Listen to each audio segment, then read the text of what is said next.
By the way, oh ya, perkenalkan dulu. Assalamualaikum warahmatullahi wabarakatuh. Saya Daya, Nuri Daya Rashid. Biasanya dipanggilnya Mbak Daya sama semua orang. Biasanya dipanggil Mbak Daya, founder dari Dokter Finance. Nah, kita kalau Dokter Finance ini kita konsultan bisnis dan manajemen keuangan dan termasuk perpajakan ya. Nah, malam ini aku akan ngobrol tentang keuangan. Nah, kan kalau kita bicara pengusaha, pengusaha itu rata-rata gitu ya, saya intro dulu gitu ya. Pengusaha itu rata-rata jagonya jualan ya. Kalau pengusaha kalau bagian jualan jago banget gitu. Tahu dia kenal bisnisnya, dia tahu target pasar bisnisnya. Tapi pengusaha rata-rata pasti lemah di administratif atau keuangan gitu ya. Pengusaha itu kalau semangat banget kalau dia cerita jualan, giliran dapat surat pajak atau giliran cek pembukuan usahanya, dia bingung usaha saya ini sebenarnya sehat atau enggak. Aku tuh punya uang, ada omset tapi uangnya mana ya? Nah, ini para pengusaha nih. Inilah malam ini yang kita akan obrolin gitu. Terus ini kalau kita bicara usaha, para pengusaha lagi gini nih, pengusaha nih. Pengusaha itu kalau ke kantor pajak dia selalu bilang usahanya UMKM gitu kan. Biar dapat treatment pajaknya gitu kan. Tetapi bapak-bapak atau ibu-ibu pengusaha-pengusaha ini mereka nggak pernah tahu bahwa bahasa UMKM versi pajak dan versi aturan sebenarnya sama atau enggak sih gitu. Atau apakah bisnis saya ini masuk kategori UMKM atau enggak. Nah, ini nih yang banyak saya sampaikan, selalu saya edukasi dimanapun supaya tahu at least bisnis saya tuh kalau UMKM kenapa dan cara ukurnya gimana biar nggak salah ngomong lagi gitu kan. Ini para bapak-bapak dan ibu pengusaha nih. Nah, di layar saya sampaikan bahwa ternyata kalau seandainya kita ingin mengatakan bahwa bisnis saya UMKM atau enggak, itu bisa dilihat dari dua sisi. Pertama adalah dari segi omset gitu ya. Yang kedua adalah dari modal usaha. Saya next lagi. Jadi terkait UMKM ini ada aturannya ya. Di Undang-Undang Nomor 20 Tahun 2008 dan dirubah di PP Nomor 7 Tahun 2021 bahwa kategori dibilangnya UMKM, usaha apapun Bapak Ibu di sini ya di yang hadir malam ini itu bisa dikategorikan UMKM. Pertama adalah dari modalnya. Kalau modalnya itu kalau Bapak Ibu gitu ya modalnya lebih dari 1 miliar dalam 1 tahun. Modal itu di luar tanah dan bangunan ya. Itu bisa dikatakan dia UMKM. Kalau yang kecil itu 5 miliar, yang besar di 10 miliar. Ini dari segi modal. Tapi kalau modal kan pengusaha itu ya biasanya jalan aja terus jalan aja dulu. Saya nggak tahu modal saya berapa Mbak Daya. Aku aja nggak pernah list aset saya gitu kan. Padahal syarat pembukuan itu termasuk juga aset perlu di list. Inilah kita tak sampaikan lagi. Nah, kategori yang kedua dibilang UMKM itu bisa kita ukur dari omset. Kalau omset biasa sih pengusaha itu tahu sih biasanya kalau omset ya. Walaupun tahunnya itu masih kayaknya sih omset saya itu 500 juta deh Mbak Daya. Kayaknya sih gitu-gitu ya. Tapi at least biasanya tahu pengusaha nih bahasa omset nih. Gitu ya. Nah, jadi kalau Bapak Ibu malam ini punya usaha ya, dan kalau ingin dikatakan UMKM harus masuk di syarat yang ini. Pertama, kalau dari penjualan, kalau Bapak Ibu omset dalam 1 tahun paling banyak berarti nol ya, nol 500 juta, 1 miliar sampai 2 miliar dalam 1 tahun disebutnya usaha mikro, kategori usahanya. Sebelum aku sampaikan terkait penjualan ini, ya, kan kita mau bicara pembukuan nih. Makanya sebelum aku ngomong tentang pembukuan, sebaiknya pengusaha itu tahu dulu nih kategori usahanya apa, biar pembukuannya di laporan keuangan juga sesuai. Di usaha di Indonesia itu kan kita ada tipenya satu dagang, yang kedua jasa gitu kan. Jasa kayak konsultan itu jasa. Kalau dagang itu seperti Indomaret, ya sembako gitu kan. Travel tadi jasa. Manufacturing itu contohnya merubah bahan mentah jadi barang jadi kayak charcoal ya. Itu manufacturing atau industri. Berarti ada tiga jenis ya Bapak Ibu ya.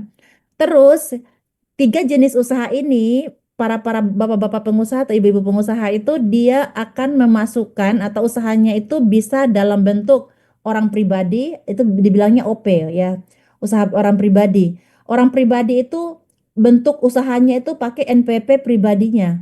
Jadi NPP-nya itu atas nama pribadi, belum pakai nama usaha. Yang kedua, ada pengusaha yang membuat PT dalam bentuk PT, gitu ya. Ada lagi yang ketiga adalah dia berbentuknya CV, gitu kan. Pokoknya depend on.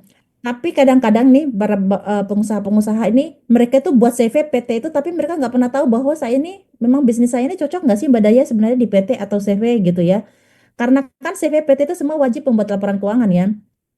Cuma bisnisnya Bapak Ibu itu, badan usaha itu bisa menentukan bahwa bisnisnya itu cocok di CV atau PT. Banyak yang buat akta di tempatku atau revisi akta karena mereka tuh ternyata nggak tahu bahwa bisnisnya itu ternyata cocoknya di PT bukan di CV. Akhirnya mereka pembetulan. Nah, malam ini sekaligus mumpung ada saya bisa kita sharing-sharing terkait hal tersebut ya karena itu penting.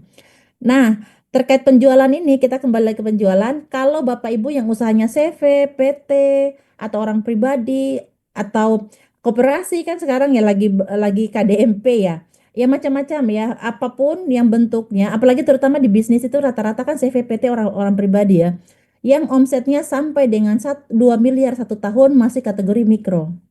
Terus Bapak Ibu juga yang omsetnya ya baik mau CV mau PT orang pribadi. Jadi UMKM itu bukan karena orang pribadi ya, tapi UMKM itu apapun mau CV atau PT-nya selama omsetnya 2 miliar sampai 15 miliar tetap disebutnya usaha UMKM tapi kategori kelas kecil.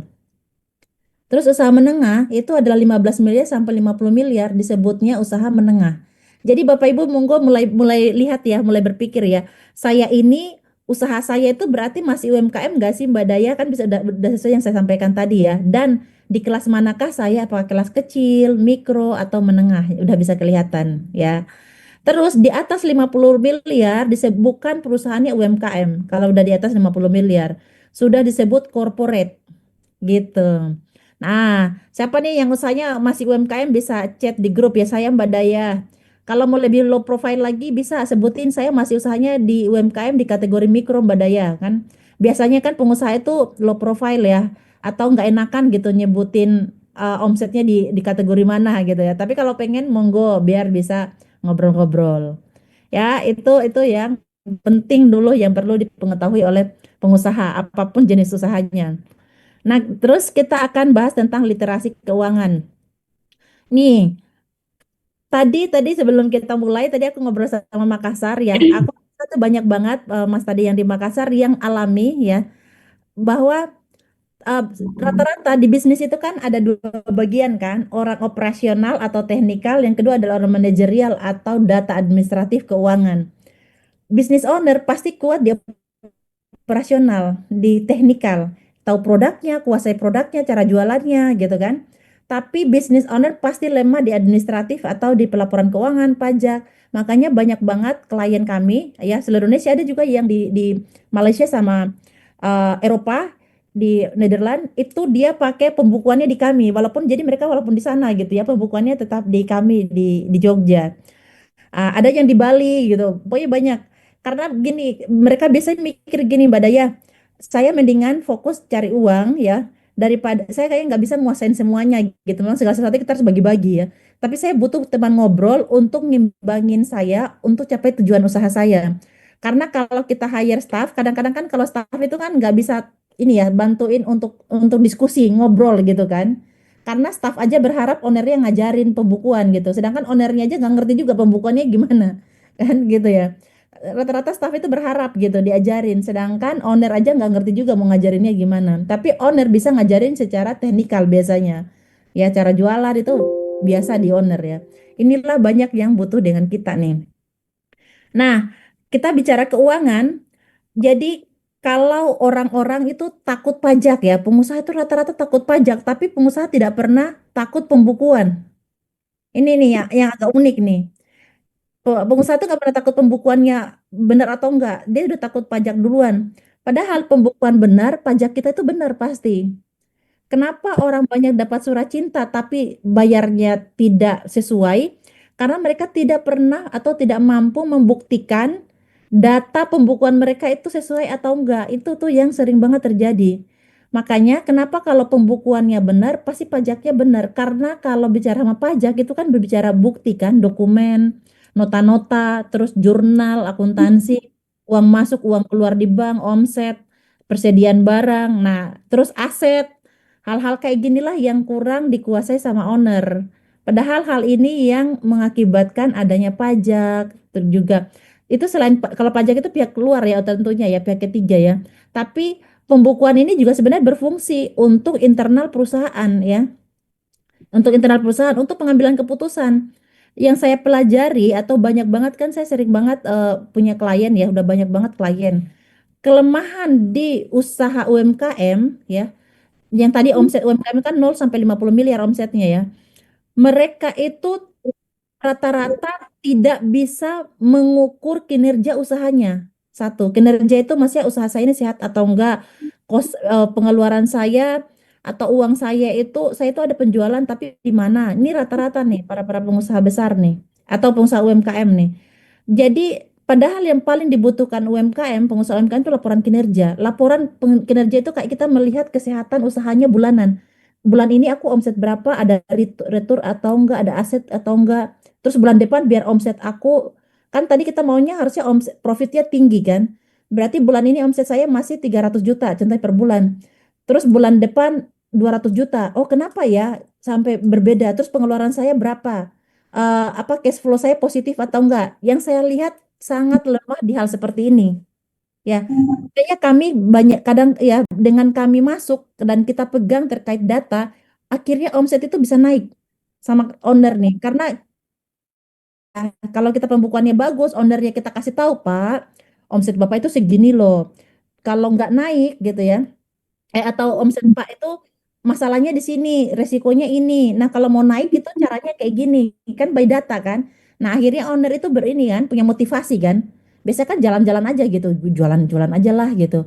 Karena nggak ada pembukuannya rapi gitu kan. Nah, pada saat pembukuannya rapi, owner itu mulai kayak, oh oke, berarti saya strateginya harus kayak gini nih, biar saya bisa ambil menggaji diri saya misalnya di 50 juta, saya harus punya omset segini. Nah, itu tuh yang harus diperhatikan sama pengusaha gitu ya. Jadi mengapa strategi keuangan itu penting gitu kan? Kan kita bicara pembukuan nih. Pertama adalah menjaga arus kas usaha, ya kan? Ada nggak sih bisnis owner di sini gitu yang gini, visioner, bisnis owner itu orangnya visioner ya. Visioner itu kayak lihat ide ini, aku pengen masuk di sini, lihat ini pengen investasi di ini. Belum baru juga buka usaha beberapa bulan, tiba-tiba buat lagi cabang baru. Tiba-tiba buat produk yang tidak relate atau similar sama bisnis utama kita. Nah, gitu kan? Nah, bisnis owner itu kayak gitu tuh. Makanya kenapa kadang-kadang itu akhirnya by berjalan kolaps lah usahanya gitu. Kolaps lah usahanya. Atau cabang-cabangnya akhirnya memakan cabang utama. Karena apa? Pasti perhitungan yang dia miliki ya, entah yang disiapkan stafnya ataupun yang kedua adalah yang dia buat karena by insting, tidak by data, itu tidak relate sama kondisinya dia. Itu. Yang kedua, buka cabang tapi pembukuannya nggak rapi gitu. Sehingga dia nggak pernah tahu sebenarnya cabang saya yang mana yang sehat gitu ya. Atau yang ketiga juga harus kasih ini gini, apakah saya sudah cocok ekspansi atau belum, Mbak Daya? Nah, ini banyak tuh. Makanya bisnis itu sebenarnya butuh orang yang mampu menyeimbangi pola pikirnya. Sama yang kedua adalah yang mampu mengerem visionernya dia yang jika memang itu belum masuk, belum tepat, dia bisa konsultasikan gitu. At least ada dapat masukan baru lah. Maka itulah bisnis owner yang dia butuhkan. Butuh komunikasi lah gitu untuk bisnis saya tuh kayak gimana ya, coba kita lihat gitu. Saya bicara visioner, Badaya bicara data deh. Mau kayak gimana kita biar sejalan data dan action itu mirip gitu, sama satu visi. Untuk tujuannya apa, visi kita sama-sama menaikkan omset usaha, majuin usaha. Itu banyak lah yang kami dipakai tuh hal-hal yang kayak gitu ya, dan mereka gunakan dokter finance karena hal-hal yang seperti itu. Jadi teman diskusinya owner sekaligus memberikan ini, jadi rem lah gitu di laporan. Terus yang kedua adalah menghindari kebocoran keuangan. Itu ya, kebocoran keuangan tadi ya. Karena ada tuh yang tiba-tiba ekspansi karena udah nggak sabar kan. Oh, ekspansi, ternyata ekspansinya langsung bikin kolaps usaha utamanya. Ada yang kayak gitu. Terus keuangan itu perencanaan jangka panjang. Tentunya jangka pendek juga pasti. Tadi aku bilang laporan kinerja rata-rata saya belum pernah lihat owner punya laporan kinerja. Owner punya laporan keuangan, tapi laporan keuangan itu kan ukurannya itu 1 tahun kan. Padahal yang paling penting itu ya untuk UMKM itu ya laporan bulanan tuh, laporan kinerja bulanan tuh, karena mereka biar tahu bulan depan strateginya apa untuk dapat omset lagi bulan depannya gimana. Kan untuk hal kayak gitu. Kalau corporate besar, saya dulu di multinational company di oil and gas sama punyanya bule ya, saya kerja dulu 7 tahun di sana. Kenapa dia perusahaan besar? Mereka jangka panjang pikirannya karena kontraknya aja mereka itu pasti 7 tahun, 8 tahun kan, rig ya, minyak itu pasti kayak gitu. Jadi wajar aja kalau mereka berpikirnya sudah sampai ke depan. Tapi harusnya itu tidak bisa diterapin di UMKM tuh. Karena kita kita strategi kita ibaratnya kita market kita itu belum tentu fix kayak mereka gitu. Ya, itu yang perlu saya sampaikan. Terus Badaya, cara mengelola keuangan dalam usaha itu gimana? Pertama adalah kita harus mengetahui bisnis proses usaha kita, ya. Jadi kalau usahanya dagang, jasa, manufaktur itu otomatis secara pembukuan pasti ada bedanya.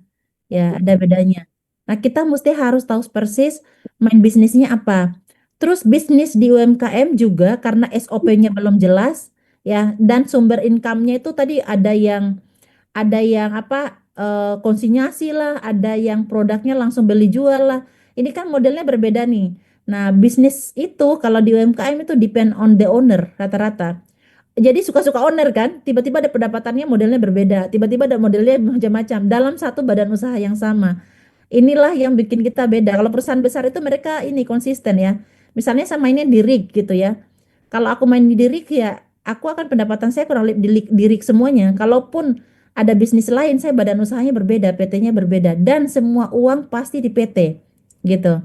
Di bisnis owner di UMKM ada juga yang punya PT, punya CV, tetapi uang masuk ke rekening pribadi, gitu kan? Nah, pencatat boleh nggak Badaya? Boleh-boleh aja. Yang penting pencatatannya yang penting pembukuannya dulu tuh harus benar.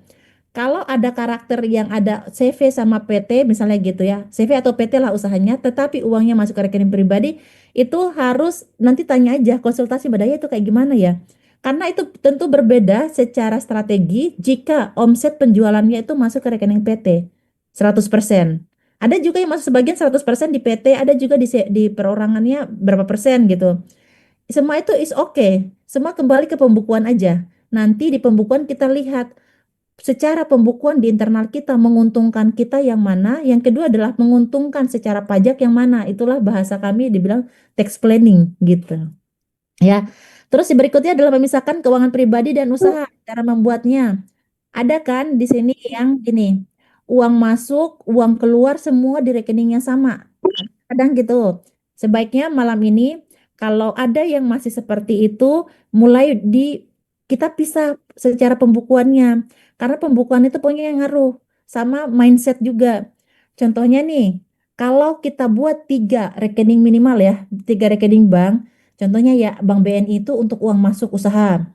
Terus uang keluar, kita keluarkannya jangan langsung di Bank BNI segala sesuatunya. Misalnya kita mau bayar ke supplier dan lain-lain, sebaiknya kita buat dulu rekening contohnya Bank Mandiri gitu ya. Bank Mandiri ini, jadi uang dari Bank BNI itu dipindahin ke Bank Mandiri.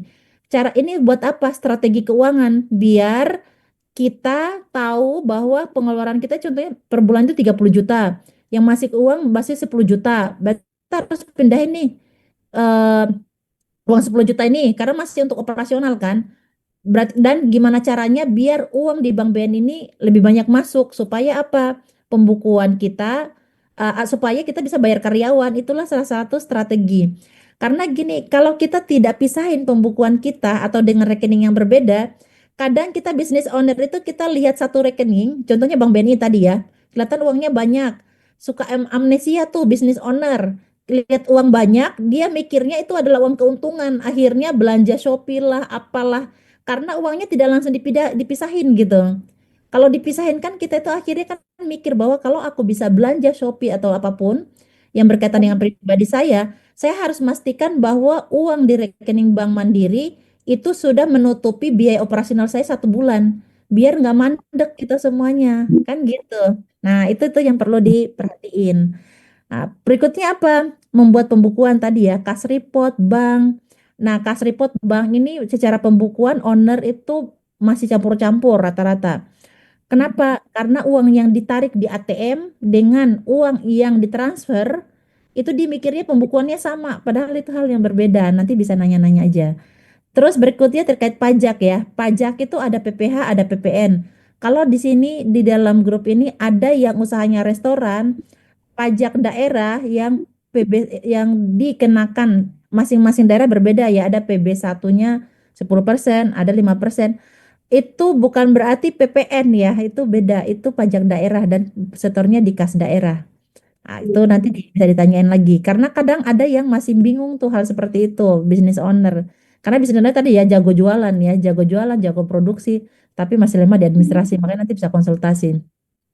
Terus apalagi inventory yang punya persediaan ya kalau punya berdagang gitu. Bapak Ibu itu sangat penting untuk menghitung inventory atau persediaan barang. Gimana Mbak Daya caranya? Nanti langsung tanya-tanya aja. Terus apa nih? Berikutnya laporan kinerja. Tadi yang saya sampaikan, laporan kinerja ini untuk analisa kesehatan usaha kita. Presentasi cost kita di setiap gaji berapa. Kita ini cash flow kita positif nggak setiap bulan. Itu bisa kelihatan di laporan kinerja. Jadi laporan kinerja itu adalah laporan yang bisa memotivasi owner biar bisa menaikkan omsetnya. Itu yang paling penting tuh. Ya kan? Kita bicara bisnis, kita bicara profit, omset dan profit kan. Profit dan omset itu kan kita kontrolnya macam-macam kan, tapi salah satunya kita ukur dari pembukuan. Terus habis itu yang kita dokumentasi dokumen. Nah, ini kelihatan simple tetapi jarang dilakukan sama usaha. Owner atau apapun timnya, kalau transfer uang itu cepat, tetapi dokumennya nggak pernah disimpan ya. Nota-nota, invoice, bisnis owner itu punya mobil atau punya motor. Pada saat isi bensin nggak pernah minta nota di pom bensin. Ada nggak? Pasti ada ya. Malu gitu, dipikirnya itu nggak penting, ternyata penting ya. Nah, gitu kan. Pengennya pajaknya murah, tetapi biaya yang harusnya bisa masuk di perusahaannya nggak pernah dimasukin sama dia, kan gitu. Nah, bisa itu hal-hal yang harusnya diperhatiin ya. Next lagi, oke, laporan keuangan. Nah, laporan keuangan di usaha ya itu minimal kita punya dua laporan keuangan. Satu laba rugi itu terkait pendapatan dan pengeluaran ada labanya. Terus yang kedua adalah neraca. Neraca ini posisi keuangan. Terus yang berikutnya adalah ada aset ya. Kalau neraca itu depresiasi aset. Jadi aset itu ada hitungannya. Jadi nggak langsung aja gitu. Nah, lalu juga kalau kita berbicara perpajakan gitu ya di pajak itu kalau Bapak Ibu ya punya CV dan PT itu wajib membuat laporan keuangan. Itu punya kewajiban ya. Jadi laporan keuangan sebenarnya cocok untuk internal kita juga dan pajak juga meminta laporan keuangan kalau yang punya CV dan PT. Kalau usahanya masih orang pribadi, kemarin itu diperpanjang ya aturannya bahwa sampai 2029 kalau nggak salah untuk yang usaha pribadi, kalau ke pajak ya, kalau ke pajak itu tidak perlu pembukuan dia selama omsetnya masih di bawah 4,8 miliar dan bisa menggunakan pencatatan gitu ya. Masih menggunakan bisa seperti itu secara pajak. Tapi jangan berpikir bahwa karena pajak nggak butuh, saya nggak butuh juga pembukuan pembukuan internal. Padahal bisnis itu apapun ya, kita mau orang pribadi, badan usaha, Bapak Ibu sebaiknya tetap buat pembukuan karena pembukuan itu sebenarnya bukan untuk pihak luar tetapi buat internal kita, pengambilan keputusan atau biasa orang bilang manajemen keuangan ya. Manajemen strategi kita itu kan di salah satunya pembukuan, Bapak Ibu. Oke ya, ini adalah laporan yang saya sampaikan tadi. Terus kita cara menyusun laporan keuangan. Nah, kalau ini udah teknis ya, ibaratnya pengusaha pun bisa belajar ya, pengusaha itu harus belajar baca laporan keuangan. Walaupun pengusaha nggak bisa membuat laporan keuangan gitu kan. Mungkin laporan keuangan bisa dibuat sama tim gitu kan atau konsultan, tapi paling nggak saya bisa baca apa itu maksud dari laporan keuangan. Inilah banyak klien kami yang minta bulanan, yang tata kelola keuangan bulanan ini supaya biar mereka owner itu juga bisa paham kondisi usahanya dia dari secara keuangan. Bukan lagi by insting gitu yang kayaknya omset saya segini, kayaknya pengeluaran segini. Nah, itulah yang kita biasa edukasi sama owner tuh terkait laporan yang mereka dapat setiap bulan yang kami siapkan di perusahaan. Terus apa nih? Eh, ini contoh bank report yang sering saya kasih tahu ke orang-orang atau business owner atau apapun cara mencatatnya. Karena kalau ngambil uang secara cash dan bank itu hal yang berbeda. Terus business owner itu jarang juga atau staffnya pun bahkan jarang meminta print out rekening koran ya, baik di rekening pribadi ataupun di PT, CV gitu. Untuk di ini di jurnal sama di akuntansinya. Mereka biasanya cuma transfer aja terus habis itu kagak diapa-apain tuh rekening koran. Nah, sebaiknya mulai hari ini rekening koran itu dicatat karena rekening koran itu yang membuat kita akhirnya sesuai nggak utang kita berapa, piutang kita berapa. Saya hari ini itu em, apa namanya ada klien ya, bahkan mereka itu nggak tahu berapa piutang usahanya ya.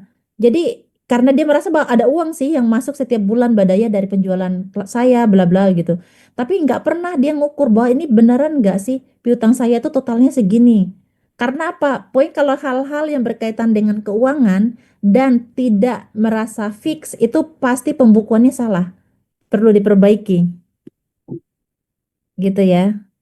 Kita next lagi ini cash report, formnya juga seperti ini yang bisa dicontohkan untuk buat pencatatan pembukuan ya. Kalau pencatatan itu kan nulis aja ya. Kalau pembukuan itu ada laporan keuangannya, ya ada laporan kinerjanya gitu, ada list asetnya. Ini yang perlu diiniin. Terus ini form list aset kalau bisa dilihat. Kalau bangunan itu ada umur ekonomisnya ya, di akuntansi kan ada. Metode pembukuan kita itu ini garis lurus. Itu diakui secara internal kita dan perpajakan. Nah, ini kita akan bahas terkait pajak gitu ya. Karena tadi kita udah bahas pembukuan, nanti kita bisa ngobrol-ngobrol. Kalau bisnis owner itu biasanya orangnya eksekutor ya. Jadi kalau kita bahas eksekutor itu karakternya biasanya rasa oh itu mirip aku, itu kejadiannya mirip gitu. Makanya saya sering sampaikan tentang case-case gitu ya yang terjadi. Karena kalau bisnis owner disuruh jurnal, akuntansi lebih pusing lagi gitu ya. Tapi at least dia paham bahwa masalah itu ternyata ada di sisi saya di bagian back office atau di data laporan keuangan. Nah, kenapa pentingnya mengelola pajak, menghindari sanksi atau denda, mengoptimalisasi potensi pengamatan pajak gitu ya. Terus ini nih, kan saya itu objek pajak sih nggak sih Badaya kan ada yang kayak gitu. Saya ini subjek pajak nggak sih? Jadi Bapak Ibu yang punya CV, PT, orang pribadi itu semua disebutnya subjek pajak. Jadi wajib membuat laporan keuangan atau wajib laporan pajak. Ada lagi yang bilang gini, Badaya, tapi usaha saya itu tidak berjalan gitu ya. Apakah saya berarti tidak harus laporan pajak? Itu wajib.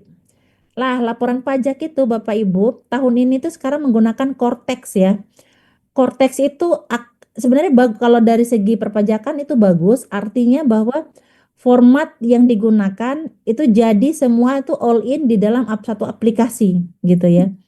Tapi Cortex ini lumayan untuk harus registrasi semua data Bapak Ibu. Jadi misalnya Bapak Ibu punya PT-nya 3 sebagai direktur utama, semua akan terbaca di Cortex gitu. Objek pajaknya apa Mbak Daya? Oh, yang termasuk ibaratnya yang dikenain pajak itu bisa gaji, laba bersih gitu ya. Bisa dari keuntungan ya macam-macam gitu. Nah, jenis-jenis pajak Indonesia sebenarnya banyak, tapi ini yang saya jelaskan aja yang kurang lebih sering banget ada di kita adalah ada PPh satu gaji karyawan. Tahun ini Bapak Ibu kan Korteks PPh satu itu ada TER ya. So wajib itu laporan SPT ya PPh satu.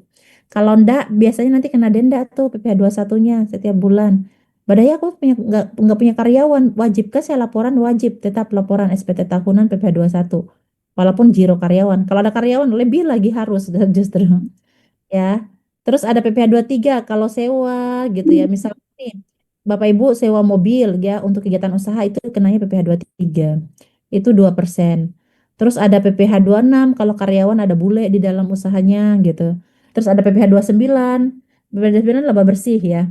Terus PPh pasal 4 ayat 2, PPh pasal 4 ayat 2 ini kalau Bapak Ibu sewa kantornya misalnya mau nyewa gitu kan, nyewa ke orang pribadi, nyewa ke PT, CV gitu, itu dikenanya PPh pasal 4 ayat 2 final UMK, PPh final.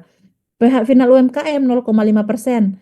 Itu secara pajak dikategorikan bahwa final UMKM asalkan 0,5% ini omsetnya masih di atas atau di bawah 4,8 miliar satu tahun gitu. Terus ada pajak pertambahan nilai, ada PPN ya. Kalau PPN ini ada dua cara nih, Bapak Ibu sebagai pengusaha, kalau mau usahanya atau dikatakan PKP. PPN itu buktinya adalah PKP gitu ya di pajak ya. Satu, kalau kita PKP kalau omsetnya sudah di atas 4,8 miliar. So, kalau Bapak Ibu usahanya di atas 4,8 miliar itu wajib PKP baik pribadi maupun badan usaha. Tapi saya sarankan ya, sebaiknya pindah ke badan usaha supaya pajaknya murah. Pajak di orang pribadi itu lebih mahal. Yang kedua, bisa juga ya, kalau nanti omsetnya di atas 4,8 dan pecah omset itu boleh, asalkan hulu ke hilirnya benar gitu. Padahal itu maksudnya gimana ya? Nanti ditanyain aja ya. Terus kalau mau PKP atau PPN juga nggak harus omset di atas 4,8. Contohnya konstruksi, kadang orang-orang omsetnya masih di bawah 4,8, mereka mengajukan sendiri untuk PKP gitu ya. Ini aturan pajak final. Terus nih, jangka waktu PPh final gitu ya, yang UMKM. Satu, ya orang pribadi itu sampai 7 tahun selama di 2018 start NPWP-nya. Tapi sekarang itu diperpanjang kalau orang pribadi ya. Kalau koperasi atau PCV di 4 tahun 0,5% selama omsetnya masih di bawah 4,8, wajib pajak badan usaha PT 3 tahun selama omsetnya di bawah 4,8. Setelahnya itu setelahnya itu nggak boleh menggunakan 0,5% ya. Tapi boleh nggak Badaya kalau saya baru buka terus saya pajaknya dari laba bersih? Boleh banget. Nah, Bapak Ibu itu perlu dicek bahwa saya ini cocoknya laba bersih pajaknya atau final UMKM. Itu nanti bisa dikonsultasikan juga di kita. Terkait ini adalah tarif PPh orang pribadi ya, Bapak Ibu kalau usahanya masih orang pribadi, model tarifnya seperti ini sampai dengan 35%. Makanya dia pajaknya lebih besar. Kalau badan usaha dia 22% aja, nggak terlalu tinggi. Ini kelihatan di layar ya ininya. Terus kita lihat, em, nah ini terkait masalah-masalah yang dihadapi oleh para pengusaha nih. Ya, masih pencatatan keuangan masih campur antara keuangan usaha dan pribadi. Ada ya yang seperti itu. Terus nggak pernah hitung asetnya, beli aja laptop beli beli. em, oh Mbak Daya, saya itu usahanya masih di rumah, apakah itu bisa diakui sebagai aset atau gimana? Nanti bisa nanyain. Terus juga ada ada pengusaha itu mau ekspansi buka cabang kan pengusaha nih. Terus mereka nggak tahu bahwa kira-kira kalau saya butuh investor, berapa uang yang saya butuhkan atau investor setor ke saya bagi hasilnya berapa persen, sharing profitnya, terus BEP-nya kapan uangnya ini kembali. Nah, itu ada di klien-klien yang kami dapat. Itu lagi ya ini ada sedikit saya tambahin tentang Haki brand ya. Kalau Bapak Ibu belum daftarin brand bisa juga kita bantu supaya brandnya nggak diambil orang ya. Buat akta PT, CV juga ada di kita. Terus laporan keuangan tahunan, pokoknya jangan lupa kalau ini tanya-tanya aja supaya Bapak Ibu bisa laporan keuangan tahunan di awal Januari. Jadi laporan keuangan yang CV PT batasnya itu di April 2025, 26 untuk laporan keuangan 2025 ya. Untuk orang pribadi batasnya di Maret 2026. Nah, ya itu nggak kerasa waktunya. Nah, so hari ini atau ini udah Desember kan, jadi harusnya sudah mulai bersih-bersih ya pelaporannya, biar makin rapi. Pokoknya jangan takut pajak, karena takutlah kalau usahanya tuh nggak maju gitu. Sedangkan cara mengukur usaha kita itu maju adalah salah satunya pembukuan. Kalau owner itu kalau instingnya mah udah kuat pasti. Owner itu kadang instingnya benar, tapi data tidak menunjukkan validasinya betul atau enggak. Kan kalau instingnya kuat, validasi datanya juga bagus, itu kan malah bagus ya. Berarti kan sama gitu, keputusannya itu valid. Perusahaan besar itu mereka pembukuannya rapi, segala sesuatunya itu ada notanya, dokumennya. Makanya kenapa keputusan mereka itu semua valid gitu ya. Karena by data dan semua terdokumentasi. Terus juga ada yang dialami pengusaha nih, sering ribut gitu ya. Aku kemarin itu ada satu klien saya, lumayan besar, mungkin Bapak Ibu juga sebenarnya kenal gitu ya, tapi nggak bisa aku sebutin. Dia sama temannya itu ribut ya, ribut karena ya gitulah uang itu ya. Kalau kita berteman, kita uang itu belum belum ada ributnya, tapi ketika kita berbisnis ya, apalagi masalah uang gitu kan, akhirnya ribut mereka. Ya padahal dulu berteman, ribut karena merasa bahwa oh kamu ngambil uang satu, tapi tanpa ada pembuktian. Makanya kami dimintalah untuk diaudit gitu ya.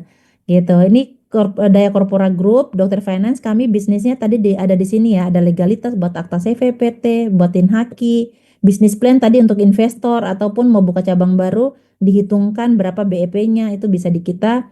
Terus di proses bisnis tata kelola keuangan bulanan tadi yang saya sampaikan, ya ada coaching pembukuannya staff dan owner, ada pelatihan bisnis UMKM, ada reporting. Reporting ini laporan keuangan tahunan tentunya ya sekarang lagi padat-padatnya dan pasti Bapak Ibu konsultasi aja nggak apa-apa malam ini mumpung saya ada, tanya-tanya kan free juga kan. Jadi barangkali bisa jadi masukan buat usaha Bapak Ibu. Terus ada kita juga ada saya punya KAP kantor akuntan publik yang tadi satu ya kalau orang mau butuh konstruksi biasanya kan untuk laporan audit untuk syarat kontraktor ya atau proyek pemerintah itu suka sama kita. Ada juga yang tadi temanan terus habis itu minta di audit di internal audit biar mereka nggak ribut gitu kan. Kadang-kadang kan ribut itu belum tentu benar ya. Mereka saling curiga itu belum tentu benar. Karena kan data yang membentukkan bahwa benar nggak mereka ini salah pahamnya sesuai atau jangan-jangan hanya salah paham karena ketidaktahuan satu sama lain gitu. Nah, itulah mereka banyak butuh kami. Aku waktu itu pernah ke Lampung ya, pernah juga eh, ya untuk tadi untuk membantu untuk internal audit bisnis yang barengan sama temennya. Terus kalau Bapak Ibu bisnisnya barengan sama teman, jawabannya adanya di PT. Jangan buka di CV. Karena apa? Di PT jelas sahamnya. Jadi kepemilikannya jelas. Kalau di CV nggak jelas kepemilikannya. Terus pajak yang paling murah ada di PT. Walaupun tarif pajaknya sama. Ya jangan pilih kalau mau murah ya itu kita bicara secara tax planning ya. Terus jangan perorangan karena perorangan lebih mahal. Badaya itu gimana caranya? Nanti ditanya-tanya aja ya. Karena menjelaskan tadi ya bisnis depend on the owner, apalagi bisnis masih UMKM. Karena tadi ya pola cara berbisnisnya owner UMKM biasanya itu segala macam sumber itu masuk gitu. Dan dengan cara yang tidak ada SOP berarti gitu ya. Pokoknya terserah lah ini transfer aja deh pendapatan oh ini konsinyasi aja dah gitu kan jadi itulah yang membedakan so pertanyaan kalian itu yang mampu menjawab usahanya Bapak Ibu di sini terutama di bagian finance dan accounting ya atau bisnis strategi lah saya lebih bisnis manajemen strategi di usaha. Kalau di teknikal nggak usah tanya saya karena saya nggak ngerti cara buat kue, saya nggak ngerti cara jualan produk Bapak Ibu gitu ya. Tapi di managerial data, administratif reporting, keuangan, analisa itu saya bisa gitu. Karena saya juga selain dokter finance kan saya juga owner ya, pasti kita akan bisa saling sharing-sharing lebih detail dan pasti lebih jelas untuk bisnis Bapak Ibu. Nah, di layar ini adalah IG dokter finance sama TikTok, Bapak Ibu bisa juga follow ya untuk tambahan. Konsultasi gratis bisa WA aja ke nomor admin kantor, tapi tadi nomor handphone saya juga ada. Tadi saya ada share di dalam grup. Bisa dan kalaupun mau nanya kadang-kadang mungkin saya slow respon ini bisa langsung ke WA admin kantor saya karena 24 jam mereka. Ada di grup ini juga mereka kayaknya hadir ya. Gitu sih dari saya ya presentasi saya malam ini. Kita setelah ini kita saling konsultasi tanya jawab aja biar lebih seru. Pokoknya cerita aja gitu ya. Karena cerita Bapak Ibu itu yang akan menjawab yang terjadi di usaha Bapak Ibu. Gitu, cukup sekian dari saya. Terima kasih. Lanjut ke Mas Tama. Monggo Mas, makasih. Ya, terima kasih Mbak Daya. Oke, teman-teman, kita semua sudah dengar ya penjelasan dari Mbak Daya terkait dengan pengelolaan keuangan, pembukuan keuangan bisnis kita, dan juga mengenai pajak. Nah, silakan teman-teman, ada yang ingin bertanya, diprioritaskan teman-teman apa open cam kemudian raise hand, jadi biar bisa lebih interaktif seperti yang tadi Mbak Daya bilang ya. Jadi kita ngobrol-ngobrol nih. Ada teman-teman yang ingin bertanya, silahkan lebih baik ya dengan open cam. Oke, ada Pak Suhardi, silahkan Pak Suhardi. Oke, Bismillahirrahmanirrahim. Assalamualaikum warahmatullahi wabarakatuh. Selamat malam, Ibu Jaya. Waalaikumsalam. Oke, Halo. Bu, gini, saya mau konsultasi nih. Saya ada rencana mau bikin usaha. Semuanya itu sudah lengkap semua sih. Rencana runningnya nanti per 1 Januari ya. Untuk legalitasnya itu sudah saya siapin untuk sementara. Saya pakai PT perorangan Bu gitu ya. Karena tadi saya butuh waktu sekitar 3 sampai 6 bulan itu untuk proses persiapannya. Nah, jadi ya saya butuh ini sudah butuh legalitas dan kemungkinan kalau nanti sudah running itu akan saya upgrade jadi PT umum. Nah, Hmm. jadi yang mau saya konsultasikan itu gini, usaha saya itu bergerak di provider program loyalitas konsumen, Bu. Nah, jadi ini beda dengan program loyalitas konsumen yang biasa. Biasa kalau yang ini yang biasa yang dilakukan oleh corporate, mereka hanya hanya bergerak sendirian gitu. Nah, jadi saya selaku provider, saya mengajak ini para pelaku usaha kecil menengah itu untuk menggunakan jasa saya, untuk menggunakan aplikasi saya, dan kemudian mereka itu akan membayar fee gitu. Nah, jadi yang pertanyaan saya itu cara menghitung omset saya itu gimana? Apakah berdasarkan omset dari penjualan para member yang belanja di merchant atau berdasarkan fee yang masuk yang disetorkan oleh merchant gitu, Bu? Mungkin Oke. cukup sekian, Bu. Terima kasih.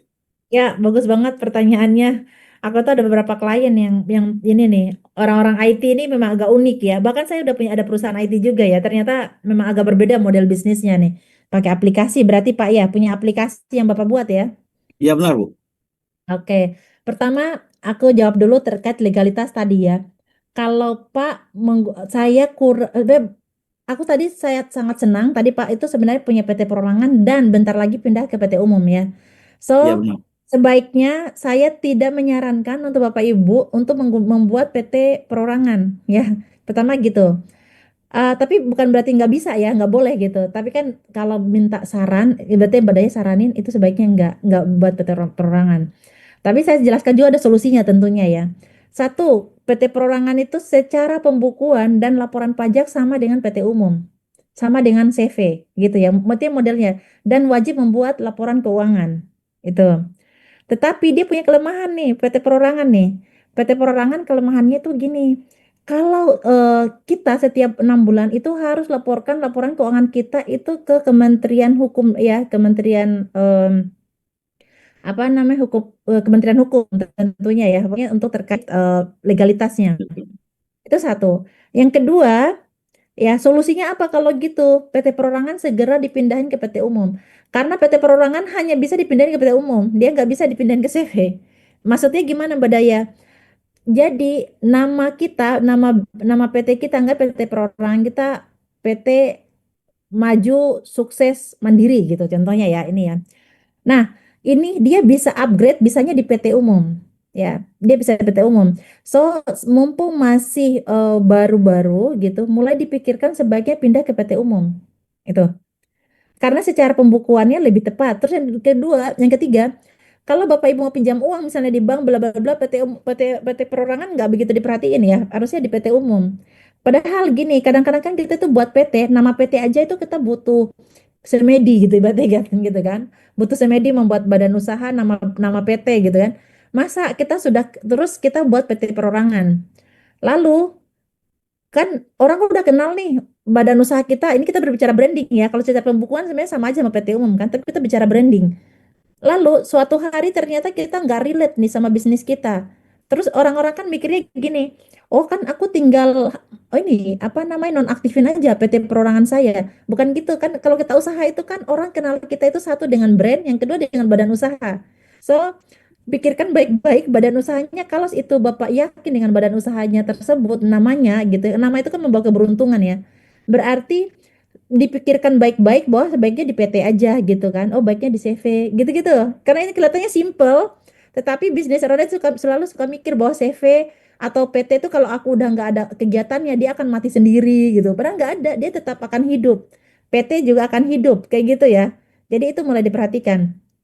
Terus Pak karena tadi udah buat PT-nya di 2025 walaupun kegiatannya di Januari let's say gitu, maka PT perorangan Bapak itu wajib laporan SPT tahunan ya. Jangan sampai lupa karena ntar silat cinta datang.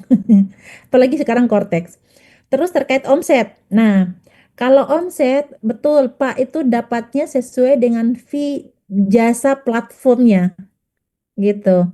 ya jasa platformnya. Even aku belum tahu jelas ya, ini bisnis Pak ini apakah platformnya itu sebagai kayak anggapnya gini kayak Shopee contohnya ya. Tapi versi UMKM lah anggapnya ya. Misalnya nih orang jualan di tempat Bapak gitu ya. Atau tadi yang konsultan provider bla bla yang Bapak sebutkan, tapi orang transaksi di dalam. Akhirnya transaksi tersebut Bapak dapat fee dari situ. Nah, kalau memang modelnya kayak gitu, intinya yang kita dapat adalah fee yang kita peroleh atau gitu ya, yang ditransferkan dari si customer yang menggunakan jasa kita. Itulah yang kita dapat. Masalah fee-nya ini kayak gimana, persentase kayak atau apapun saya kurang tahu, itu kembali ke Pak gitu. Oh, Badaya aku masih kurang clear tapi kayaknya aku harus jelaskan secara detail, boleh nanti bisa WA aja di itu biar lebih clear aja kita menujunya kemana gitu. Karena kan bahasa owner itu kita harus mencerna ya, bahasa akuntansi harus menyamakan owner ngomongnya gini, oh platform yang dimaksud saya itu lebih banyaknya kayak gini. Kan ada juga bentuknya subscribe. Kayak kita ada Dokter Fransa punya aplikasi akuntansi kan ya, itu bentuknya subscribe. Nah, kalau subscribe itu dia langganan per bulan 1 tahun. Nah, itu pendapatan saya dari situ. Nah, Bapak mungkin aku kurang tahu apakah selisih fee atau jasa fee-nya seperti apa. Nanti bisa lebih maksimal aja. Nanti bisa WA di sini mungkin karena kayaknya banyak banget yang angkat tangan yang merasa diri tadi dengan apa yang saya sampaikan.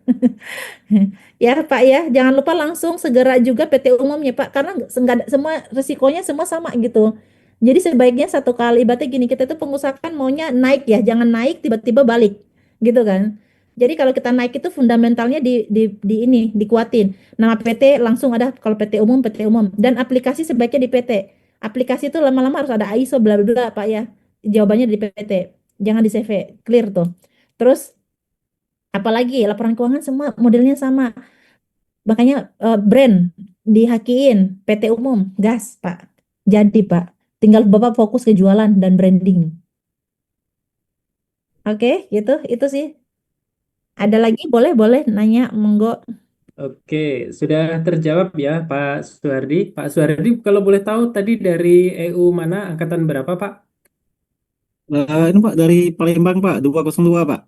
Oh, Palembang 202. Oke, Ya, oke siap Pak. oke, sudah terjawab ya Pak Suhardi ya. Ya, ya. Ya, oke.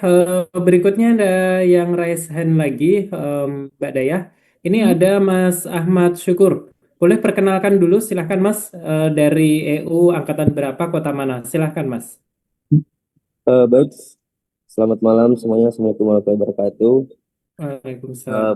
Perkenalkan saya Ahmad Syukur Jaya, EU Angkatan 201 Makassar. Pertanyaan saya eh, begini, eh, Coach. Kami ini kan baru mendirikan PT umum di bulan September, dan tadi kan sudah disampaikan laporan tahunan paling lambat di store di bulan April tahun 2026 untuk laporan tahunan tahun 2025. Yang ingin saya tanyakan, itu kita ajukan atau store laporan keuangannya itu di mana, dan seandainya kita tidak bisa eh, mengirimkan atau menyetor hingga tenggat waktu di April itu, apa konsekuensinya untuk PT kami? Itu terima kasih. Oke, jenis usahanya apa Pak? Di bidang ini Kak, pelatihan bahasa Jepang.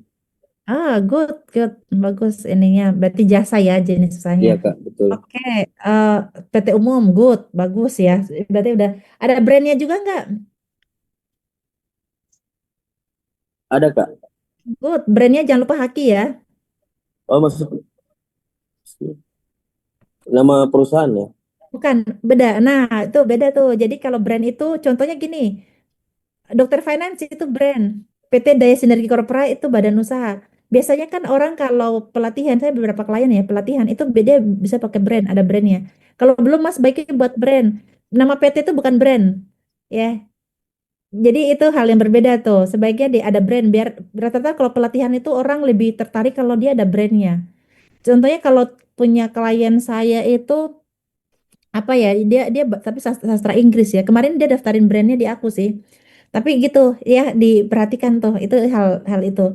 Oke, yang kedua adalah ya kalau dia udah buka di bulan September, So, dari Januari itu wajib atau sekarang pun udah mulai siapin aja laporan keuangannya. Ya, kalau masih belum ada omset tetap harus wajib lapor walaupun nihil, tapi wajib membuat laporan keuangan. Pokoknya kalau CVPT wajib gitu ya. Bentuknya harus laporan keuangan. Terus batas lapornya CVPT itu di April. Cara lapornya gimana? Semua pakai online, Cortex gitu. Cortex dia pakai Cortex. Jadi harus registrasi bla bla bla.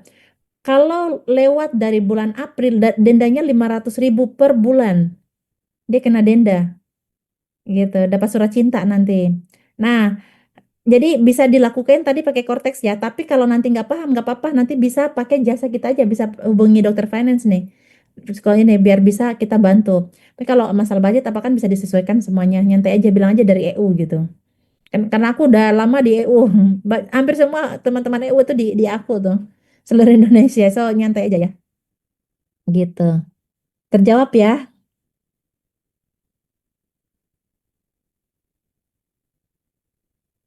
Oke, jawab ya. Itu pastikan Ya. Kak, itu laporan pajaknya hanya sekali setahun atau bagaimana?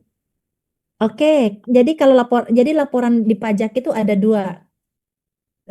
Satu, laporan keuangan bulanan.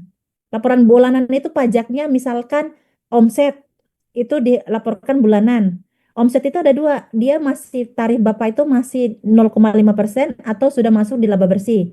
Berarti harus dilaporkan bulanan. Yang kedua adalah PPh, kalau ada karyawan PPh satu wajib dilaporkan bulanan. Belum lagi pajak-pajak yang lain, tapi kalau nggak ada sama sekali kegiatan gitu ya, itu langsung dilaporkan tahunan. Kalau ada kegiatan, tadi kan sudah dilaporkan bulanan, laporan tahunan juga wajib. Jadi laporan tahunan itu kayak akumulasi setiap bulan tadi, dibentuk dalam bentuk laporan keuangan, nanti kelihatan pajaknya kurang bayar, lebih bayar, baru nanti dilaporkan tahunannya. Gitu. Jadi ada dua, pokoknya apapun usaha kita ada pajaknya bulanan, kalau ada omset setiap bulan, kalaupun nggak ada omset, langsung tahunan aja. Makasih Kak, karena Sama-sama. jujur ya ini kita sudah operasi hampir 1 bulan lebih dan sudah ada aktivitas segalanya, tapi kami sama sekali belum ada laporan pajak. Nanti kayaknya bisa konsultasi saja ke dokter pajak, dokter pajak, dokter finance. Ya, silakan, silakan. Ini ada nomornya ya, ada nomor chat aja, Baik, nyantai. Anytime nyantai. Bilang aja EU. makasih Kak. Oke, ya sama-sama. Ada lagi? Monggo. Oke, sudah terjawab ya Mas Ahmad Syakur.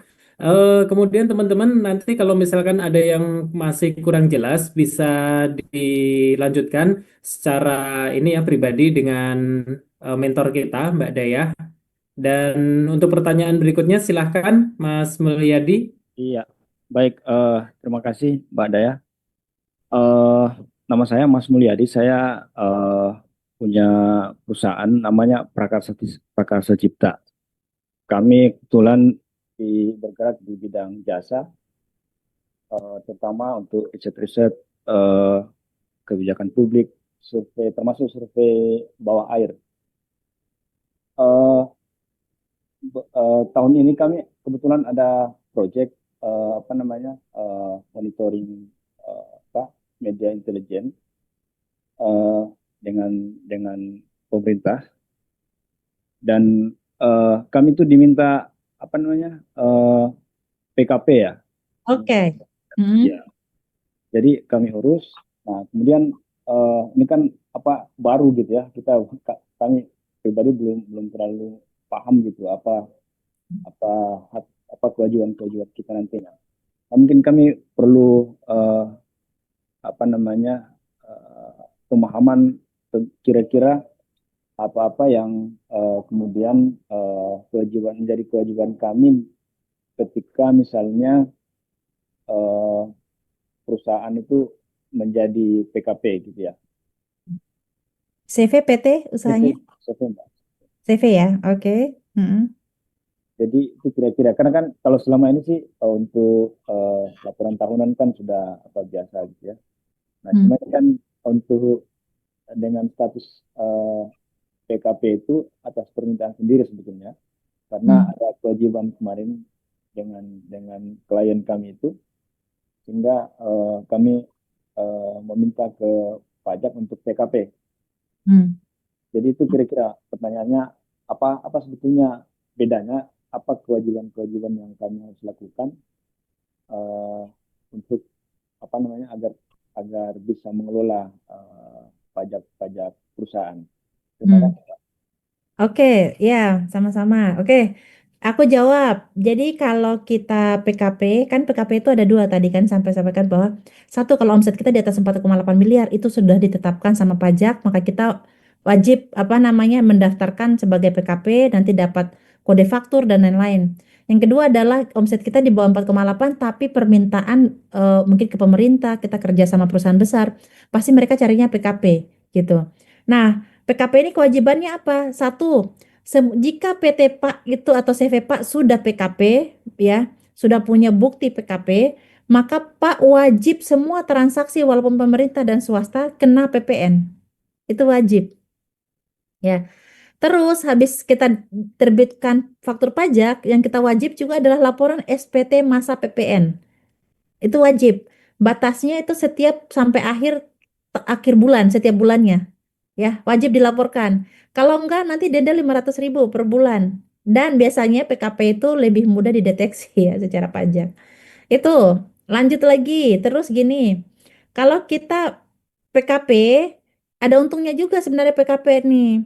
Pertama adalah kalau Bapak Ibu, kita ada pembelian barang ya, dan pembelian barangnya itu ada PPN-nya, itu bisa jadi pajak masukan.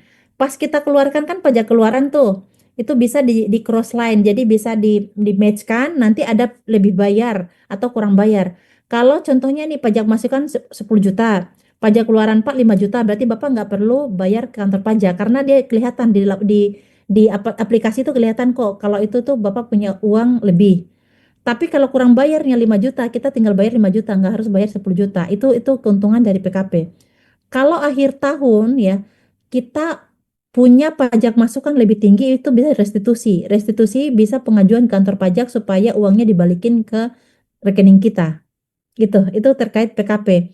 Terus laporan SPT tahunan, jangan lupa laporan keuangannya itu harus ada pajak masukan dan pajak keluaran. Jadi enggak, dia modelnya pasti udah berbeda dengan yang non PKP. Itu sih Pak dari saya.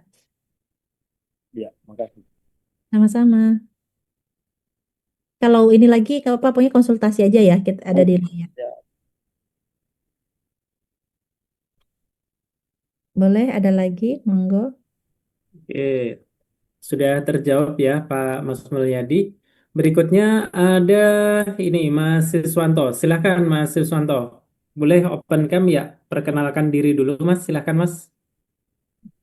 Ya, Assalamualaikum, selamat malam teman-teman EU dan tentu juga Mbak Daya. Selamat malam Mbak. Malam-malam.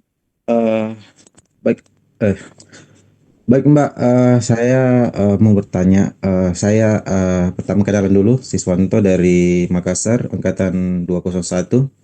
Alhamdulillah, sangat beruntung juga bisa konsultasi pada malam hari ini masalah finance. Gini Mbak, saya punya bisnis yayasan. Saya punya yayasan, tapi ini yayasan memperuntukkan untuk bisnis pemakaman. Yang saya mau tanyakan ini melaporkan pajak juga atau kena pajak juga kalau bentuknya yayasan Mbak? Itu yang saya mau tanyakan dan kalaupun dikenakan pelaporan pajak itu bagaimana modelnya? Itu yang saya mau tanyakan. Terima Ya, kasih. ya sama-sama. Oke, langsung jawab aja ya. Pertama adalah kalau yayasan tetap wajib membuat laporan keuangan gitu ya, tetap dan tetap harus laporan pajak juga. Nah, yayasan ini berbeda tentunya model bisnisnya sama PT CV gitu ya. Cuma pajaknya apa aja Mbak Daya atau pendapatannya gimana kena pajak atau enggak. Jadi kan yayasan itu sumber pendapatannya macam-macam ya. Beda kalau PT CV itu pendapatannya cuma dari omset kita ya. Jarang orang beramal ke kita gitu kan. Nah, kalau yayasan itu pendapatannya bisa satu atas jasa pekerjaan kita atau yang kedua adalah dari eh, apa namanya donasi dari pemerintah atau apapun ya untuk mempermudah kegiatan Pak atau apapun ya gitu intinya gitu ya. Nah, kalau seandainya dapat pendapatan dari CSR, kegiatan gitu ya, di luar usaha utama, maka secara laba bersihnya itu tidak akan kenain pajak ya. Tetapi biaya bulanan ya kayak gaji karyawan, sewa apapun itu tetap harus kena pajak gitu. Dia tetap normal dia. Tapi kalau ada tadi pendapatan yang aku bilang gitu ya, tapi masih ada sisa labanya berapa itu biasanya tidak dikenain. Itu sedikit berbedanya di pajak untuk yayasan. Tapi kalau memang bisnisnya walaupun yayasan tapi kayak aktivitasnya itu sama mirip bisnis ya tetap normal dia. Oke, makasih Mbak Daya. Iya, sama-sama. Ya, laporan SPT tahunan jangan lupa. Siap. Oke, terjawab ya Mas Siswanto. Ya, berikutnya kita loncat dulu Mbak ke chat biar balance. Ini ada beberapa teman yang bertanya di kolom chat. Oke, em, ini saya mulai dari Mbak Kalisha, EU Banjarmasin. Di omset berapakah usaha kita diwajibin pajak ya teman-teman? Kebetulan aku saat ini masih merintis. Nah, ini mengulang sedikit Mbak Daya. Silahkan Mbak Daya. Ya, jadi walaupun usaha kita merintis atau usaha kita udah berjalan, apapun itu sudah dikenain pajak gitu kan. Kalau secara pajak itu selama Bapak Ibu terutama udah punya NPWP, itu udah kenain pajak. Bahkan sekarang itu NIK, KTP kita itu udah bisa jadi kartu nomor pokok wajib pajak ya. Nah, tapi kita bayar pajak atau enggak gitu. Berarti caranya adalah tahu kalau ibu usahanya masih orang pribadi gitu ya dan omsetnya masih di 500 juta, ya maksimal 500 juta dalam 1 tahun itu masih gratis. Tidak bayar pajak, tetapi wajib laporan pajak. Ya wajib lapor tahunan ya gitu ya. Tapi kalau sudah punya CV, PT gitu ya, walaupun omsetnya masih 500 juta dan masih dalam 4 tahun, kategori 4 tahun dari pembuatnya, berarti kalau CV gitu, masih 0,5% boleh. Kalau PT 3 tahun. Gitu Bu, caranya untuk kita tahu. Oke, terima Oke, kasih Mbak Daya. kasih Sudah banyak terjawab ya ya. Bu Kalisa. Berikutnya, ini ada lagi pertanyaan dari Mas Muhammad Furqon. Izin bertanya dok, berapa untuk biaya pengurusan Raca KAP? Oke. Ya, berarti kalau neraca KAP itu butuh laporan auditor independen gitu ya. Laporan auditor independen. Laporan auditor independen itu jadi bahasanya itu general audit ya. Dia ada opini lah yang dibutuhkan. Biar sama persepsi ya, jangan sampai laporan neraca tetapi sebenarnya kebutuhannya itu internal tadi laporan keuangan tahunan. Kan laporan keuangan tahunan ini kan bisa dipakai untuk pajak, laporan keuangan tahunan bisa dipakai juga untuk internal. Tapi kalau laporan auditor independen berarti mungkin Bapak punya kebutuhan ya bahwa oh, karena satu ada yang minta dari pemerintah karena ikut tender gitu-gitu ya. Terkait biayanya ataupun ya audit itu juga bisa ada investor kan butuh diaudit. Ini perbedaannya itu kalau laporan ini padahal isinya sama laporan keuangan ya. Sama-sama cuma fungsinya berbeda. Kalau biayanya itu saya harus tahu omsetnya berapa, bisnisnya apa aja gitu kan supaya aku bisa tahu biayanya berapa. Tapi kalau ingin lebih detail nanti lewat ini aja lewat WA aja open check up aja di nomor yang saya kasih ini di layar. Oke, jadi Mas Furqon bisa lanjut lagi ya secara pribadi dengan Mbak Daya. Untuk satu pertanyaan lagi dari kolom chat, ini ada Mas Muhammad Iqbal. Izin bertanya Kak, kalau udah pernah daftar Haki lewat jalur UMKM tapi ditolak, apa bisa daftar ulang? Ya, Hmm. silakan Mbak Daya. Oke. Jadi gini, kan Haki itu memang siapapun bisa kan. Perbedaannya apa sama dokter finance gitu ya? Kalau gini, kalau Haki itu kita kadang ya, soalnya aku punya ada satu klien tuh. Dia daftar Haki lewat jalur UMKM gitu kan, yang diprogram-programin gitu pemerintah atau apapun gitu ya. Which is good. Tetapi kan mereka cuma bantu daftarin, tidak membantu untuk memaintenance sampai haknya itu keluar. Kan hak itu tidak ada jaminan ya bahwa itu akan jadi milik kita. Tetapi selama proses sampai akhirnya haknya keluar, itu ada banyak prosesnya tuh. Ada banyak sanggahan dan macam-macam ya. Nah, ini tidak biasanya sih tidak dilakuin oleh kalau daftar berjamaah melalui program UMKM gitu. Kayak aku punya klien, dia tuh punya haki ya, maksudnya punya brand. Sampai hari ini tuh dia nggak tahu aku tuh udah sertifikatku ada atau belum, bla blanya gitu kan. Nah, padahal harusnya ya akhirnya brandnya mereka kadang-kadang ditolak. Karena kenapa bisa ditolak? Karena selama proses sebelum hakinya keluar, pasti itu ada sanggahan loh. Pasti ada email yang masuk dan harus kita jawab supaya meyakinkan bahwa haki itu punya kita. Terus kalau memang ternyata sudah ditolak, kalau udah ditolak itu memang sudah sulit ya. Berarti harus ganti brand baru ya. Coba dilihat aja alasan ditolaknya apa. Kalau alasannya itu karena mirip dengan brand yang sudah ada, ya Pak berarti harus ganti brand gitu. Harus ganti brand. Nah, tadi tapi diingat bahwa bisa jadi ditolak itu ada dua. Karena mirip atau yang kedua selama proses administratif di dalam Dirjen Haki tidak pernah dilihat dan tidak pernah dijawab. Gitu. Itu aja sih. Oke, sudah terjawab ya. Nah, oke, berikutnya Mbak Dea kita loncat lagi ke teman-teman yang raise hand. Nah, di sini ada berikutnya Mas Uding. Silahkan Mas Uding.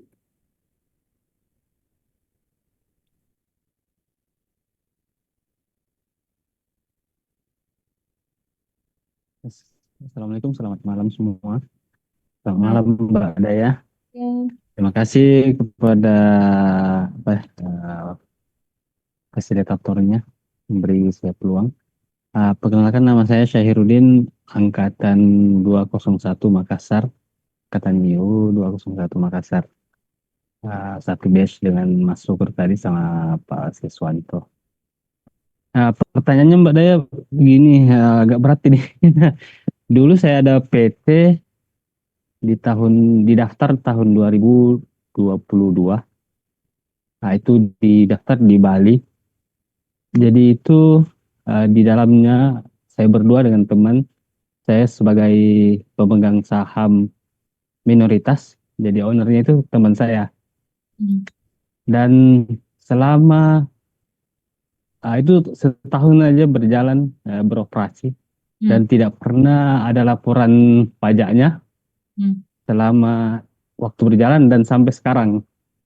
Hmm. Dan kemarin saya pernah ditelepon sama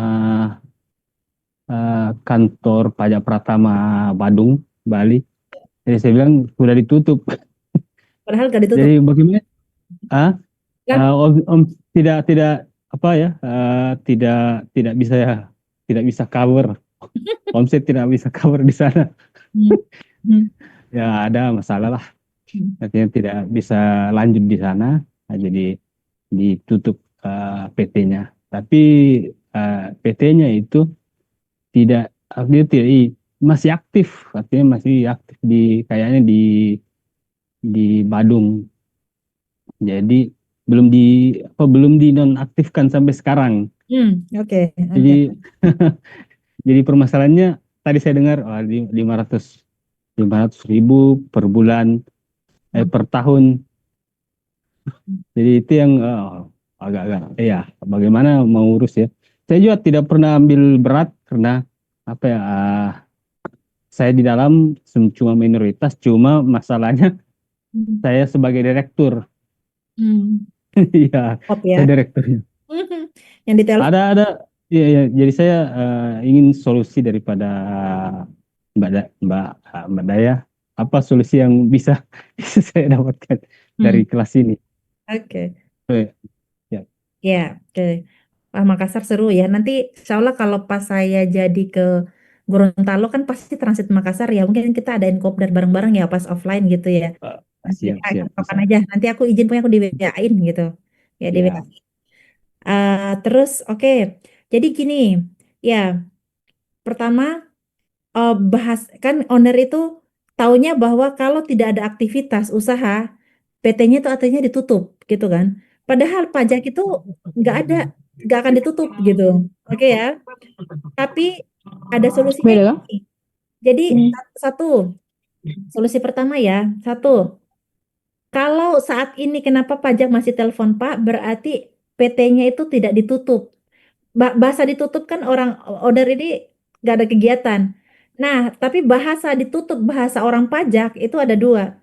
Satu, kalau memang usahanya Pak itu nggak berjalan, baiknya mengajukan NE, non efektif NPWP. supaya nggak perlu laporan tahunan lagi. Kalau itu pasti tidak akan dicari sama pajak. Kan alasan NE itu kan bahwa PT-nya itu ada, tetapi tidak ada aktivitas apapun, gitu. Itu pasti diokein sama pajak. Yang penting pengajuan di kantor pajak setuju, langsung dibekuin. Jadi kayak NPP kita itu dibekuin. Berarti nggak akan pernah bisa dipakai. Satu. Yang kedua adalah PT ditutup atau badan usaha ditutup versi pajak itu adalah kita ngajuin untuk oke kita Yang menang stay di sini, nanti yang salah balik itu ke ya. Hmm. Tanya yang paling banyak atau Nah, NPP kita kalau ditutup versi pajak lagi adalah kalau kita itu PT-nya kita ajuin untuk ditutup, memang ditutup, artinya ditutup secara pajak dan ditutup secara akta di notaris. Dan biasanya itu prosesnya 6 bulan gitu. Ya, pasti prosesnya 6 bulan biasanya sama ini. Jadi kita ngajuin dulu surat kantor pajak bahwa perusahaan ini ditutup, kolaps dan lain-lain, terus ke notaris, notaris itu biasanya buat surat kabar dan lain-lain lah. Kalau itu benaran itu ditutup, tutup total tuh kalau itu. Jadi Pak punya dua solusi aja untuk terkait usahanya yang ditutup tadi. Tapi kalau usahanya Pak bilang ditutup versi Pak tanpa ada aktivitas, tetapi tidak mengajukan dua pola tadi, berarti PT-nya masih ada sampai hari ini dan aktif dan bisa jadi itu nanti dapat surat pajak. Nanti kalau dapat kasih nanti share aja pokoknya di WA aja supaya biar kita baca, biar kita kasih solusinya. Karena isi surat cintanya itulah yang bisa kita tahu yang dimaksud apa yang dipajak gitu. Biar solusinya sesuai dengan isi surat cinta.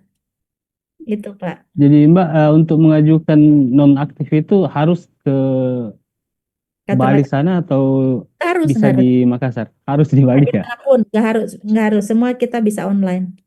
Oh, bisa online. Oh, siap, Ah, siap. Makasih. sama-sama. Siap, makasih. Ya. Ya.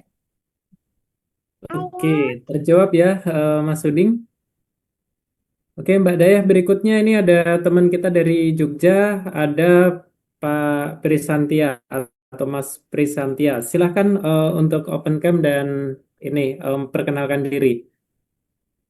Ya, selamat malam. Ini udah open cam ke laptopnya, tapi kayaknya bermasalah kameranya. Oh ya, silakan Eh, Bu. ya, selamat malam Mbak Daya dan semuanya. Malam. Saya mau tanya 3 pertanyaan boleh Kak? Boleh. Aman. Simple sih Kak. Pertama, saya kan belum punya PT dan CV, masih swasta pegawai swasta, jadinya punya sambilan. Jadi bukan usaha yang konsisten ada dan diniati gitu Kak. Nah, cuman dapat saran memang untuk di PT-in usaha sampingan ini, yaitu usaha saya itu membuat website custom, jadi bisa by request sistem, jadi ini kan produk pasti gitu. Jadi saya jualan jasa hitungannya. Nah, mau tanya berapa kalau di Badayam membuat PT umum dan hak itu biayanya berapa? Itu kan masuk modal usaha ya Kak. Setuju. Terus itu masa aktif haki berapa? Apakah selamanya awal daftar atau ada kayak perpanjangan? Nah, yang kedua, karena saya di bidang jasa, maka barangnya itu kan adalah kemampuan saya dan alat pendukung seperti laptop, koneksi internet. Nah, itu gimana ngitungnya ketika itu masih nyampur dengan pemakaian pribadi, alias belum atas nama PT kan. Jadi saya pakai punya sendiri gitu. Bagaimana perhitungan juga laba ruginya ketika saya yang jual jasa kan jual kemampuan, jual waktu, dan juga pengalaman. Istilahnya itu kan bukan hal yang bisa terukur dengan pasti ya Kak. Yes. Nah, kemudian menurut Kak ya, tolong yakinkan saya untuk membuat PT. Apakah perlu ataukah ya udah di ini dulu personal dulu gitu. Terima kasih. Omsetnya berapa? Kurang lebih aja pokoknya. Di bawah 1 Omset miliar di bawah atau 1 miliar Kak. Oke, good. Punya brand? Belum sampai situ, masih personal banget Kak. Oke, belum ada brandnya ya, brand. Iya. Oke, oke.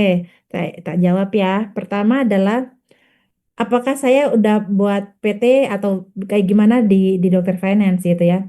Jadi Ya. kalau tetap biaya itu nanti diinikan aja. Tapi yang paling penting gini, eh, bisa buat PT atau enggak nanti saya sampaikan. Tapi yang paling penting tahu dulu. Pertama gini, jadi kalau dari Dokter Finance tadi pertanyaan bahwa di PT-in websitenya bla bla. Kalau usahanya itu website dan lain-lain, saya sangat setuju dibuatnya bentuk badan usaha PT daripada CV. Kalau IT itu memang orang itu paling Ya, maksudnya kita bicara PT ini kan kita bisa gunakan sebagai pembukuan kita dan dipakai untuk branding gitu ya, biar orang makin kenal gitu ya. Brandingnya ada dua kan, atas nama PT biar legalitasnya. Yang kedua adalah bisa pakai brand. Ada dua gitu. Nah, kalau menggunakan PT itu pasti orang lebih trust. Sebenarnya gitu. Tapi CV juga orang trust, tapi berarti kalau kita lebih luas itu ada di PT. Terus kalau dari dokter finance, kalau buat PT di kami ini, itu pertama adalah selain kita udah pasti dapat akta dan lain-lain, pasti kita advice KBLI. KBLI ini tujuannya apa? Biar nggak sering ini ya, biar nggak sering revisi KBLI. Kan tujuan owner menentukan isi fundamental aktanya biar disesuaikan gitu. Jangan sampai tujuannya A, ternyata kabelnya nggak sesuai. Yang kedua, penentuan modal itu kan juga apa namanya berkaitan juga kan. Ya kadang gini kan, kalau kita buka PT kan belum tentu kadang-kadang ada modal disetor kan, gitu kan. Dan itu boleh aja asalkan nilainya itu terukur. Nah, bisnis owner itu kan nggak bisa ngukur. Sedangkan modal di akta itu kan berkaitan dengan akuntansi dan neraca gitu kan. So, penentuan modal itu nanti kita akan advise mana nilai yang tepat sehingga tidak jadi masalah pada saat diperpajakan gitu. Karena jangan sampai salah-salah asal itu udah isi aja deh 500 juta, 100, 800 juta. Ternyata mungkin secara bisnisnya tidak masuk ke situ. Dan akhirnya kenalah dianggapnya piutang pemegang saham kan. Piutang pemegang saham itu kan kalau lama-lama dianggapnya dividen. Berarti kena pajak 10%. Itu dan terus berikutnya dapat juga jadi dapat advice pajak gitu ya. Pajaknya itu final UMKM atau pajaknya laba bersih yang bagus. Itu tuh kelebihan yang orang buat PT di kita.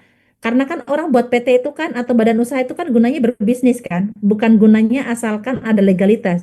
Kalau gunanya berbisnis, pasti mereka tujuannya adalah justru dengan PT ini bisa menambahin ngembangin usahanya, bukan menambah masalah usahanya, gitu kan.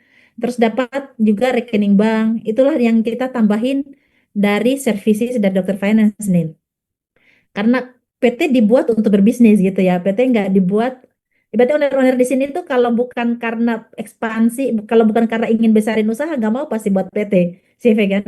Berarti kan kalau buat CV PT kan harus dasarnya benar, isi di dalamnya. Jangan sampai salah nentuin modal dan lain-lain ya Bapak Ibu ya. Gitu. Untuk biaya PT dan HAK itu nanti di Japri aja di WA di WA gitu biar kita tahu persis karena tadi kan baru aku taunya website ya, tapi aku nggak tahu tujuannya kemana. Tapi at least pokoknya terkait biaya itu kan semua disesuaikan aja, bisa disesuaikan. Nanti sebutin aja EU gitu. Itu. Terus tadi kalau brand sama PT itu nama PT itu berbeda ya. Jadi Ibu kalau punya brand itu lebih baik lagi biar orang banyak kenal. Mbak Daya orang kenal tapi bisa aja lupa namanya. Tapi Dokter Finance mungkin orang lebih banyak kenal gitu.